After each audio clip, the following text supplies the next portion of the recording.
the number 666. It's plastered across horror films, whispered in conspiracy theories, and strikes fear into the hearts of many. Is it the mark of the devil, a secret code for the Antichrist, or something else entirely? For centuries, this seemingly cursed number has captivated and terrified. But what if everything you thought you knew about 666 was wrong? What if the Bible's real message about this enigmatic number is far more profound and far less about literal demons or future technologies? Join us as we strip away the sensationalism and reveal what the Bible really says about the mystery of 666. Before we dive into the biblical text, let's address the elephant in the room, the myths. From barcodes on products to the internet, from political figures to rock stars, 666 has been found everywhere. These interpretations often create unnecessary fear and distract from the actual message of the book in which 666 appears, the Book of Revelation.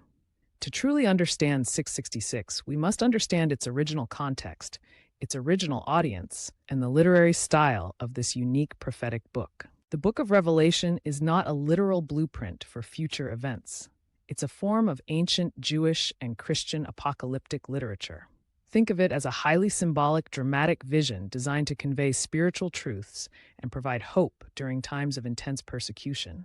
It's filled with allegories, numbers, colors, and creatures that aren't meant to be taken literally, but to represent real-world powers and spiritual realities. John, the author, was writing to Christians suffering under the Roman Empire. So, when we encounter symbols like the beast and 666, we must ask, what would they have understood? The number 666 is directly tied to the beast in Revelation chapter 13. John describes two beasts, one from the sea and one from the earth. The beast from the sea is often understood to represent the Roman Empire, a powerful, oppressive force that demanded worship of its emperors and persecuted Christians. Its heads, horns, and blasphemous names are all symbolic references to the empire's vast power and its idolatrous claims. This beast exercised authority, waged war against the saints, and demanded universal allegiance. It's in this context that we encounter the number of its name.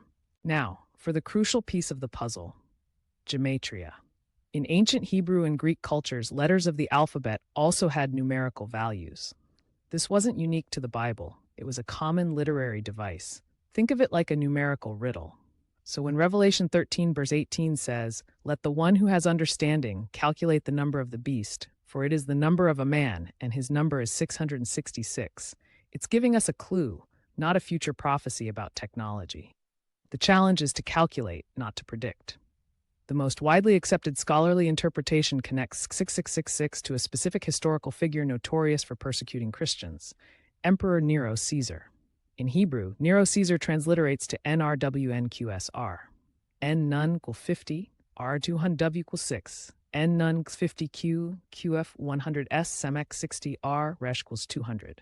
Add them up. 50 plus 200 plus 6 plus 50 plus 100s plus 60 plus 200 equals 666.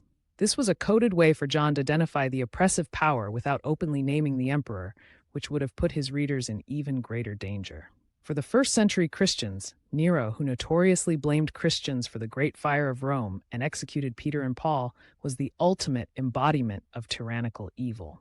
The number 666, therefore, was a clear, yet hidden reference to him.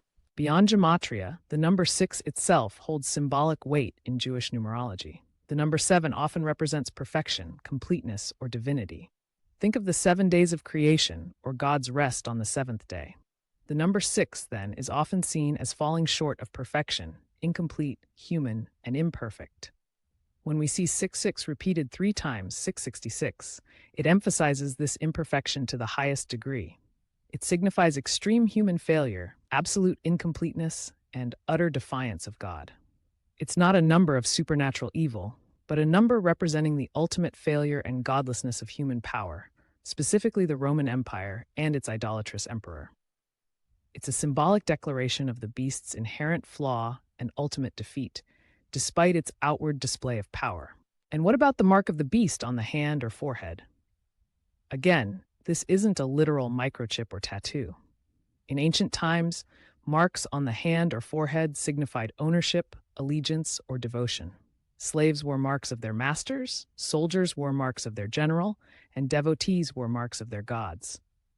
For John's audience, the mark of the beast meant active participation in the Roman economic and political system that demanded allegiance to the emperor, essentially compromising one's faith to survive. Those who refused faced exclusion and persecution. The mark was a symbol of loyalty to the oppressive system, while the seal of God represented loyalty to Christ. It's about who you choose to worship and serve, not a physical implant.